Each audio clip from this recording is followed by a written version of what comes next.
and then I'm going to tell you what I think.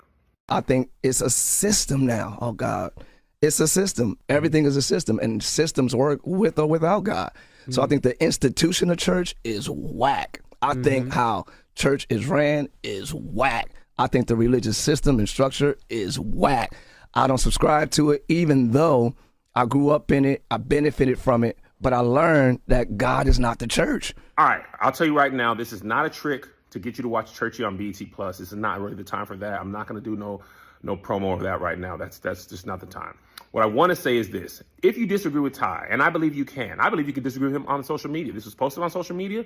You can have the conversation in full. I just hope you disagree with what he actually said in this clip. The institution of the church is whack, the system of the church is whack, and the way the church is ran is whack. If you disagree with him, your disagreement should say the institution of the church is actually good. The way churches ran is good, and the systems of the church are good. But the majority of the disagreements I've seen are the church ain't whack. Well, he didn't say that. He's critiquing the institution, which is separate from the body, right? So if you disagree with him, right, you got to disagree with what he said and not what he didn't say. And I've seen a lot of comments like, well, how you going to say that when you were pastor in the church and you benefited from that? He literally said that in that video. This isn't even a video where you got to see the whole interview. People are disagreeing with what they actually heard in the clip. Not the whole interview. The actual thing he said clearly, you said the church is whack. He did not say that. Listen again.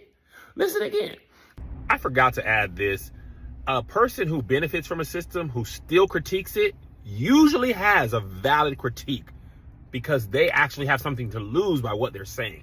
A person who has nothing to lose, they can critique anything because it doesn't really affect them. And here's the thing that I want to say too. A lot of what people are saying, well, how you going to disagree when you a pastor, feels like how you going to disagree with America and you live here. You can critique something you love. You can want something that you love and that's very important to you. It matters so much. You disagree, and your disagreement is because you want to see it better. Okay, what he was saying is a lot of times pastors are not called.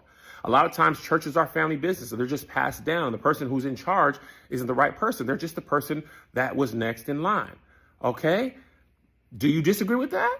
Okay. And yes, he's talking generally. And a lot of times people be like, well, my church specific. Well, you know he's making a generalization. He's talking about the church system, institution, and the way it's ran generally, not specifically. And I also want to say this.